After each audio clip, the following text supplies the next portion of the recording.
हरे कृष्णा। जगत गुरु शिल प्रभुपाद महाराज की जय।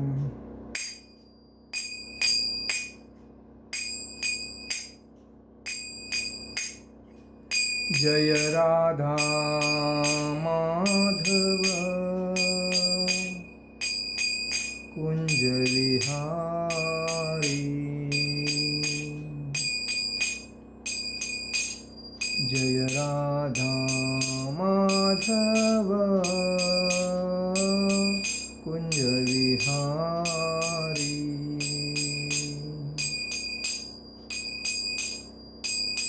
गोपीजन वल्लभ गिरिवरधारी।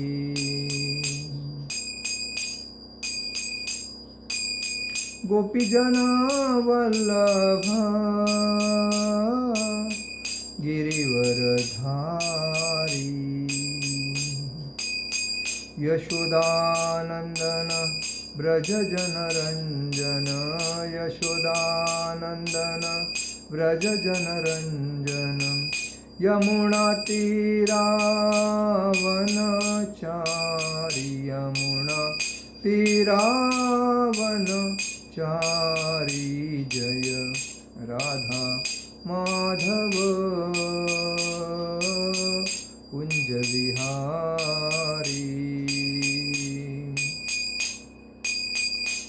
जय राधा माधव कुंज विहारी। हरे कृष्णा कृष्ण कृष्ण हरे हरे। हरे राम राम राम हरे हरे। हरे कृष्णा कृष्ण कृष्ण हरे हरे। हरे राम राम राम हरे हरे। हरे कृष्णा कृष्ण कृष्ण हरे हरे। हरे राम राम राम हरे हरे। जय ओम विष्णुपाद परमहंस परिव्राजक आचार्य अष्टोत्तर शत अभय चरणारविंद भक्ति वेदांत स्वामी शिल प्रभुपाद महाराज की जय। जय ओम विष्णुपाद परमहंस परिव्राजक आचार्य अष्टोत्तर शत शिल भक्ति सिद्धांत सरस्वती ठाकुर शिल प्रभुपाद महाराज की जय। जय ओम विष्णुपाद परमहंस परिव्राजक आचार्य अष्टोत्तर शत शिल गौर किशोर जी बाबा जी महाराज की जय। जय ओम विष्णुपाद परमहंस परिव्राजक आचार्य अष्टोत्तर शत शिल भक्ति विनोद ठाकुर शिल प्रभुपाद महाराज की जय। जय ओम विष्णुपाद परमहंस परिव्राजक आचार्य अष्टोत्तर शत शिल जगन्नाथ जी बाबा जी महाराज की जय। श्री रूप सनातन भट्ट रघुनाथ श्री जीव गोपाल भट्टदास रघुनाथ छठ गोस्वामी शिल प्रभुपाद महाराज की जय। अनंत कोटि वैष्णव वृंद की जय। नामाचार्य शिल हरिदास ठाकुर की जय। प्रेम से कहो श्री कृष्ण चैतन्य प्रभु नित्यानंद श्री अद्वैत गदाधर शिवासादि गौर भक्त वृंद की जय। श्री श्री राधा कृष्ण गोप गोपीनाथ श्याम कुंड राधा कुंड गिरि गोवर्धन की जय। मथुरा वृंदावन धाम की जय। मायापुर नवदीप धाम की जय। द्वारका धाम की जय। अयोध्या धाम की जय। जगन्नाथपुरी धाम की जय। बद्रीनाथ धाम की जय। रामेश्वरम धाम की जय। गंगा माई की जय। यमुना माई की जय। तुलसी महारानी की जय। भक्ति देवी की जय। हरिनाम संकीर्तन की जय। समवेद भक्त वृंद की जय। समवेद भक्त वृंद की जय। समवेद भक्त वृंद की जय।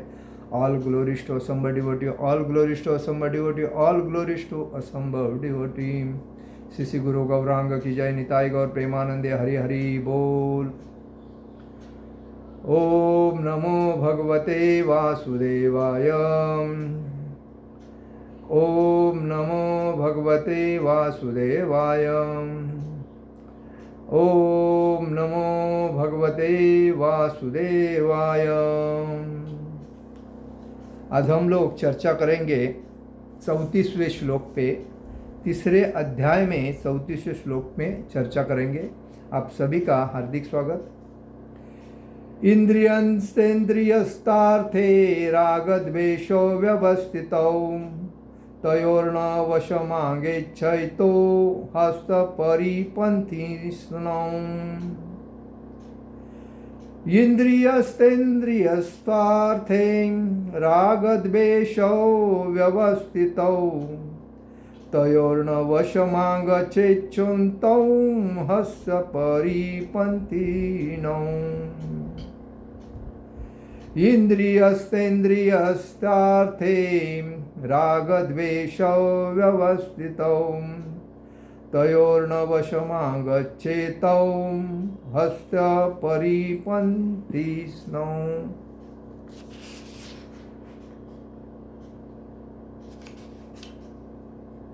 इसमें इंद्रियस्थ म्हणजे इंद्रिय का, इंद्रियस्तर्थ इंद्रिय विषयों में राग आसक्ति, द्वेषो म्हणजे तथा विरक्ति, व्यवस्थितो नियमों के अधीन स्थित, तयो म्हणजे उनके, न म्हणजे कभी नहीं, वशम नियंत्रण में, आगच्छेत आना चाहिए, तव म्हणजे वे दोनों, ही म्हणजे निश्चयी, अस्त म्हणजे उसका, परिपंथीनो म्हणजे अवरोधक। अनुवाद: प्रत्येक इंद्रिय तथा उसके विषय से संबंधित राग द्वेष को व्यवस्थित करने के नियम होते हैं। मनुष्य को ऐसे राग तथा द्वेष के वशीभूत नहीं होना चाहिए, क्योंकि ये आत्म साक्षात्कार के मार्ग में अवरोध मतलब विरोध आता है, विरोध करते हैं, अवरोध है। तात्पर्य में शिल प्रभुपाद जी लिखते हैं, शिल प्रभुपाद महाराज की जय। जो लोग कृष्ण भावना भावित है वे स्वभाव से भौतिक इंद्रिय तृप्ति में रत होने में झिझकते हैं, किंतु जिन लोगों की ऐसी भावना न हो उन्हें शास्त्रों के यम नियमों का पालन करना चाहिए। अनियंत्रित इंद्रिय भोग ही भौतिक बंधन का कारण है, किंतु जो शास्त्रों के यम नियमों का पालन करता है वह इंद्रिय विषयों में नहीं फंसता। उदाहरणार्थ यौन सुख बद्ध जीव के लिए आवश्यक है और विवाह संबंध के अंतर्गत यौन सुख की छूट दी जाती है। शास्त्रीय आदेशों के अनुसार अपनी पत्नी के अतिरिक्त अन्य किसी स्त्री के साथ यौन संबंध वर्जित है, करना नहीं चाहिए। अन्य सभी स्त्रियों को अपनी माता मानना चाहिए, किंतु इन आदेशों के होते हुए भी मनुष्य अन्य स्त्रियों के साथ यौन संबंध स्थापित करना चाहता है। इन प्रवृत्तियों को दमित करना होगा, अन्यथा वे आत्म साक्षात्कार के मार्ग में बाधक होगी। जब तक यह भौतिक शरीर रहता है तब तक शरीर की आवश्यकताओं को यम नियमों के अंतर्गत पूर्ण करने की छूट दी जाती है, किंतु फिर भी हमें ऐसी छूटों के नियंत्रण पर विश्वास नहीं करना चाहिए। मनुष्य को अनासक्त रहकर इन यम नियमों का पालन करना होता है, क्योंकि नियमों के अंतर्गत इंद्रिय तृप्ति का अभ्यास भी उसे पथभ्रष्ट कर सकता है। जिस प्रकार राजमार्ग तक में दुर्घटना की संभावना बनी रहती है, भले ही इन मार्गों की कितनी भी सावधानी से देखभाल क्यों न की जाए, किंतु इसका कोई आश्वासन नहीं दे सकता कि सबसे सुरक्षित मार्ग भी कोई खतरा नहीं होगा। भौतिक संगति के कारण अत्यंत दीर्घकाल से इंद्रिय सुख की भावना कार्य करती रही है। अतः नियमित इंद्रिय भोग के बावजूद भी गुमराह होने की हर संभावना बनी रहती है। अतः सभी प्रकार के नियमित इंद्रिय भोग के लिए किसी भी आसक्ति से बचना चाहिए, लेकिन कृष्ण भावनामृत ऐसा है कि इसके प्रति आसक्ति से या सदैव कृष्ण की प्रेमा भक्ति में कार्य करते रहने से सभी प्रकार के ऐन्द्रिय कार्यों से विरक्ति हो जाती है। अतः मनुष्य को चाहिए कि वह किसी भी अवस्था में कृष्ण भावनामृत से विरक्त होने की चेष्टा न करे। समस्त प्रकार की इंद्रिय आसक्ति से विरक्ति का उद्देश्य अंततः कृष्ण भावना अमृत के पद पर आसीन होना है। ओम अज्ञानतिमिरान्धस्य ज्ञानाञ्जनशलाकयां चक्षुरुन्मीलितेन तस्मै श्रीगुरुवे नमः। श्रीचैतन्यमनोभीष्टं स्थापितं येन भूतले स्वयं रूपकदा मह्यं ददाति स्वपदान्तिकं। वन्देऽहं श्रीगुरु श्रीयुपदकमलं श्रीगुरुवैष्णवांच श्रीरूपं साग्रजातं सहगण रघुनाथामतं तं सजीवं साद्वैतं सावधूतं परिजनसहितं कृष्णचैतन्यदेवं श्री राधा कृष्ण पादान सहगण ललिता श्री विशाखान्वितांच। हे कृष्ण करुणा सिंधु दीनबंधु जगतपते गोपेश गोपिका कांत राधा कांत नमोस्तुते। तप्त कांचन गौरांगी राधे वृंदावनेश्वरी विशुमानुसुते देवी प्रणमामि हरिप्रिये। वाञ्छाकल्पतरुभ्यश्च कृपा सिन्धुभ्यो भवतः पतितानां पावनेभ्यो वैष्णवेभ्यो नमो नमः। नमो ब्राह्मण देवाय गो ब्राह्मण हिताय च जगद्हिताय कृष्णाय गोविंदाय नमो नमः। गुरुवे गौरचंद्राय राधिकाय तदालिये कृष्णाय कृष्ण भक्ताय तदभक्ताय नमो नमः। नमो विष्णुपादाय कृष्णपेष्ठाय भूतले श्रीमते भक्तिवेदांत स्वामिनिति नामिने। नमस्ते सारस्वते देवे गौरवाणी प्रचारणे निर्विशेष शून्यवादी पाश्चात्यदेशतारणे। जय श्री कृष्ण चैतन्य प्रभु नित्यानंद श्री अद्वैत गदाधर शिवासादि गौर भक्तवृंद। हरे कृष्ण कृष्ण कृष्ण हरे हरे हरे राम राम राम हरे हरे। हरे कृष्ण कृष्ण कृष्ण हरे हरे हरे राम राम राम हरे हरे। हरे कृष्ण कृष्ण कृष्ण हरे हरे राम राम राम हरे हरे। श्री श्री गौर निताय श्री श्री कृष्ण बलराम श्री श्री ललिता विशाखा राधा श्याम सुंदर श्री श्री जगन्नाथ सुभद्रा बलदेव जी भगवान की जय। तो आज हम लोग 34वें श्लोक पे चर्चा कर रहे हैं और इसमें क्या बताया है कि हम लोग जो इंद्रिय भोग के पीछे पड़ते हैं दिन रात मेहनत करके और इंद्रिय सुख प्राप्त करने के लिए जो तरसते हैं, तो वो सुख प्राप्त करना वो नियमों के अधीन होना चाहिए। जैसा इंद्रियस्तेन्द्रियस्तार्थे राग द्वेषौ व्यवस्थितौ तयोर्न वशमागच्छन्तौ हस्त परिपंथिनौ। प्रत्येक इंद्रिय तथा उसके विषय से संबंधित राग द्वेष को व्यवस्थित करने के नियम होते हैं। देखिए समाज में प्रथा है कि शादी करने के बाद हर व्यक्ति को अपने पत्नी के साथ शरीर सुख लेने की मतलब आवश्यकता है और वो अनुमति मिली है क्योंकि उसने उससे शादी किया इसलिए। लेकिन वही व्यक्ति अगर पर स्त्री से अगर वो संभोग करना चाहता है तो वो महापाप है, अपराध है, वो करना नहीं चाहिए। वैसा ही समाज में भगवान ने सब कुछ हमें दिया है, तो मांस मच्छी मदिरा मतलब शराब जुआ बीड़ी पान तंबाकू ये जो है चीज़ गुटखा वगैरह ऐसे चीज़ को आत्मसात नहीं करना चाहिए। ये शरीर को हमारे पूर्णता खराब करते हैं और उसी से हमें रोग की उत्पत्ति होती है, क्योंकि खाना कम होता है और ये ज़्यादा मतलब आवश्यकता जो खाने की है उधर हम ध्यान नहीं देते। जो नहीं शरीर को चाहिए वो ज़्यादा खाते हैं क्योंकि टाइम पास करने के लिए। तो उससे क्या होता है, उससे हमें जैसा कोई बीड़ी पीता है या सिगरेट पीता है, अभी बीड़ी पीने वाला और सिगरेट पीने वाला वो शरीर को क्या कर रहा है, वो तो टीबी को आमंत्रण दे रहा है, बराबर है, क्योंकि वो अपने यकृत को पूर्ण खुदाई कर रहा है और उससे उसके शरीर को एक 10-15 साल तक उसको आनंद लगेगा बीड़ी पीना या सिगरेट पीना।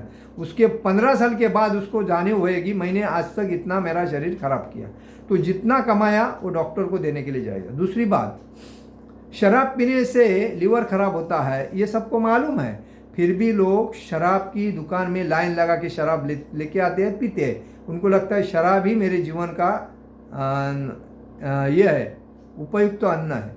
और वो शराब पीता है, और शराब पीने से उसकी बुद्धि भ्रष्ट होती है अल्कोहल से, और वो वीक होता है, और वो पूर्णतः शरीर के जो भगवान ने उसको शरीर इतना मौल्यवान दिया वो पूर्ण वेस्टेज करता है।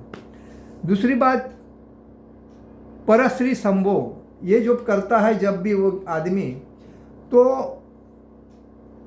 परस्त्री जब संभोग करती है किसी व्यक्ति के साथ, तो कभी भी वो परस्त्री की डेयरिंग होती है मैं 10 या 20 या 50 आदमी से कर सकूं, क्योंकि वो मेरी मर्जी।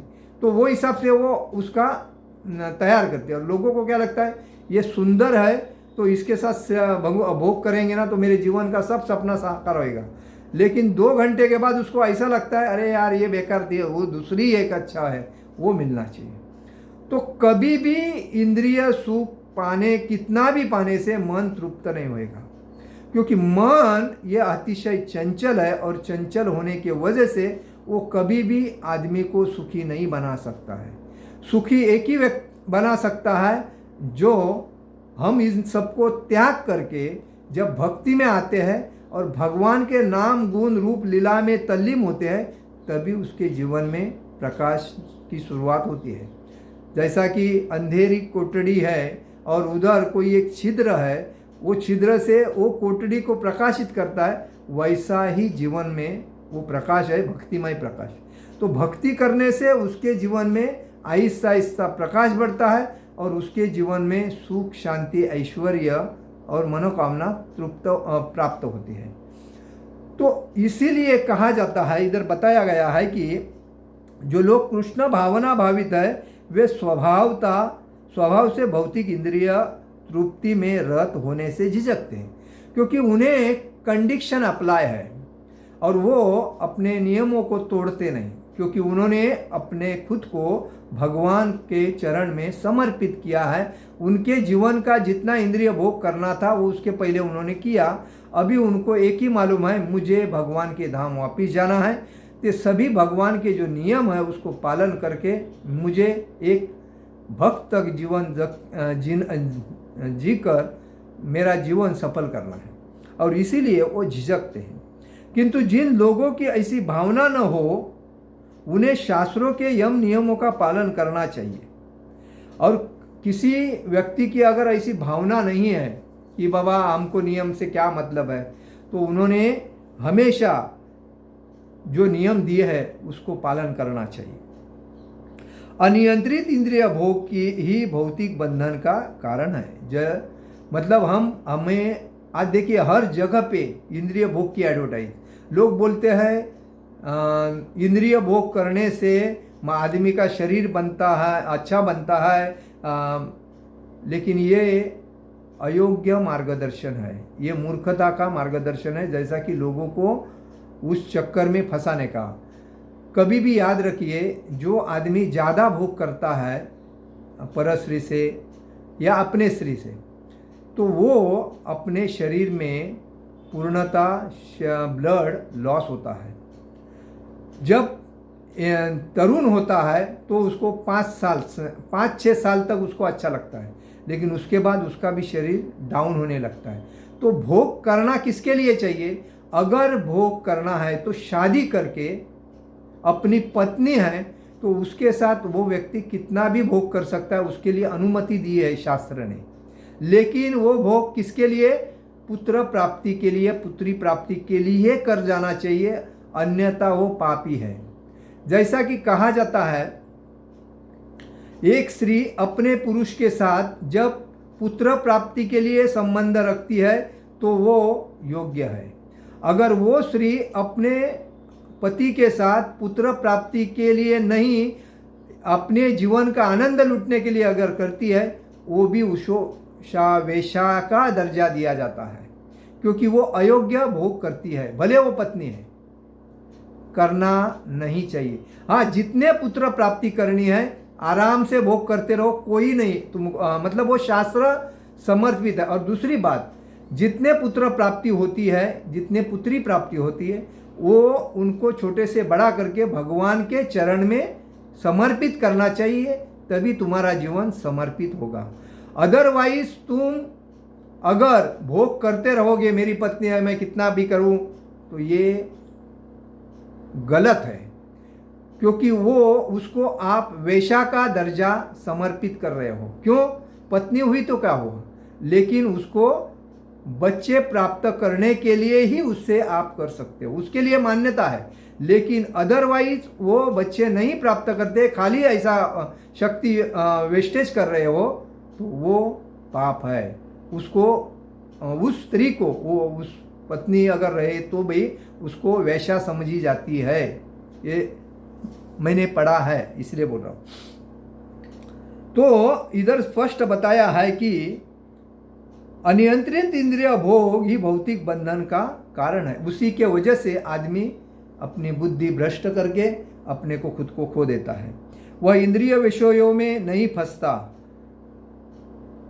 किंतु जो शास्त्रों के यम नियमों का पालन करता है वह इंद्रिय विषयों में नहीं फंसता। जो शास्त्र के अनुसार चलता है, जो भक्ति में तल्लीन रहता है, उसको इस बात से एकदम अच्छी लगती है, मतलब वो उसके ऊपर थू करके बाजू करता है।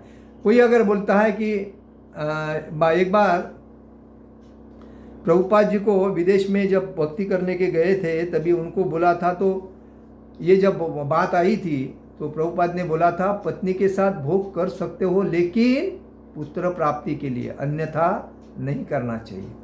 तो कहने का मतलब है ये शास्त्र में बताया है, इसलिए हम बोल रहे हैं। लेकिन वैसा अगर समझ जाए, आदमी को अपने शरीर को अच्छी तरह मेंटेन करना है और हमेशा ताजे तवान होना चाहिए, तो हमें योग करना चाहिए। योग से ब्लड सर्कुलेशन अच्छा होता है, खाने पीने की भूख लगती है और हम मजबूत रहते हैं शरीर दृष्टि से। और पैदल चलना चाहिए, ज़्यादा करके व्यक्ति का व्यायाम जो है पैदल चलना चाहिए। आज हम लोग गाड़ी, रिक्शा, स्कूटर, बाइक,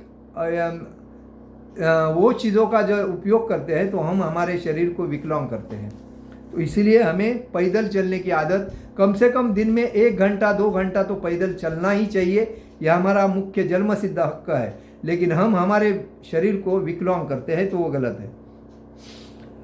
तो अतिरिक्त इसमें बताया कि जो नियमों का पालन करता है वो इंद्रिय विषयों में फंसता नहीं है। यौन सुख बद्ध जीव के लिए आवश्यक है और विवाह संबंध के अंतर्गत यौवन सुख की छूट दी जाती है। देखो, यौवन, लैंगिकता, यौवन मतलब संबंध, पति पत्नी का संबंध सुख करना चाहिए, वो चाहिए, लेकिन उसके लिए क्या करना चाहिए? विवाह संबंध के अंतर्गत यौन सुख की छूट दी जाती है। फक्त शादी करने के बाद कभी कभी लोग क्या करते हैं, किसी लड़की को पटाते हैं, उसके साथ पहला भोग करते हैं, उसको शादी का आमंत्रण वादा करते हैं, और उसका भोग पूर्ण हो गया, उसको दिन जाने के बाद उसके गले में आता है, तो उससे शादी करने को छूटता है, तो वो बहुत बड़ा पाप है। तो कभी भी ऐसे चीज़ में फंसना नहीं चाहिए। और दूसरी बात, यौन सुख बद्ध जीव के लिए आवश्यक है और विवाह संबंध के अंतर्गत यौन सुख की छूट दी जाती है। शास्त्रीय आदेशों के अनुसार अपनी पत्नी के अतिरिक्त अन्य किसी स्त्री के साथ यौन संबंध वर्जित है। अपनी पत्नी के साथ वो व्यक्ति शरीर संबंध रख सकता है, बाकी पत्नी छोड़ के सभी माता के समान, बहन के समान, अपनी पुत्री के समान ही होते हैं। तो अपनी पत्नी, सभी स्त्रियों को अपनी माता मानना चाहिए, किंतु इन आदेशों के होते हुए भी मनुष्य अन्य स्त्रियों से के साथ यौन संबंध स्थापित करता है। इन प्रवृत्तियों को दमित करना होगा, अन्यथा ये आत्म साक्षात्कार के मार्ग में बाधक होगी। जब ऐसा कोई व्यक्ति करता है, भोग करता रहेगा, भले पत्नी है, तो उसको आत्म साक्षात्कार कैसा होगा? एक निष्ठता, जब हमारे पुत्र प्राप्ति हो गई है, पुत्र बड़े हो गए, अभी हमें वानप्रस्थ में जाना जरूरी है, तो उसमें भोग करने की आवश्यकता नहीं, क्योंकि वो कितनी भी सुंदर पत्नी है और कितनी भी आस लगती है, तो हमें उस रास्ते से अलग रहना चाहिए। जब तक यह भौतिक शरीर रहता है तब तक शरीर की आवश्यकताओं को यम नियमों के अंतर्गत पूर्ण करने की छूट दी जाती है, किंतु फिर भी हमें ऐसी छूटों के नियंत्रण पर विश्वास नहीं करना चाहिए। मनुष्यों को अनासक्त रहकर यम नियमों का पालन करना होता है, क्योंकि नियमों के अंतर्गत इंद्रिय तृप्ति का अभ्यास भी उसे पथभ्रष्ट कर सकता है। जिस प्रकार राजमार्ग तक में दुर्घटना की संभावना बनी रहती है। देखिए, जो रास्ते बनते हैं हमें लगता है इसमें सब सुविधा है, रास्ते एक्सीडेंट नहीं होएगा, लेकिन कोई जब ऐसा गाड़ी चलाता है तो उधर भी एक्सीडेंट हो जाता है। तो वैसा ही ये है, शरीर सुख के लिए पत्नी का दर्जा दिया, पत्नी के साथ यौन संबंध हो सकते हैं, लेकिन जब वो दूसरी पत्नी परस्त्री के पास जाके संबंध करता है तो वो गलत है। अगर उसको संबंध करना है किसी स्त्री से तो उसको पत्नी का दर्जा देके उसको अपने साथ करके उसके साथ भोग कर सकता है। किंतु फिर भी हमें ऐसी छूटों से नियंत्रण पर विश्वास नहीं। नियमों के अंतर्गत इंद्रिय तृप्ति का अभ्यास भी उसे पथभ्रष्ट कर सकता है। जिस प्रकार राजमार्ग, भले ही इन मार्गों की कितनी भी सावधानी से देखभाल क्यों न की जाए, किंतु इसका कोई आश्वासन नहीं दे सकता। सबसे सुरक्षित मार्ग पर कोई भी खतरा नहीं होगा। भौतिक संगति के कारण अत्यंत दीर्घकाल से इंद्रिय सुख की भावना कार्य करती है। हमें संगति किसकी करते हैं उसके ऊपर डिपेंड करता है।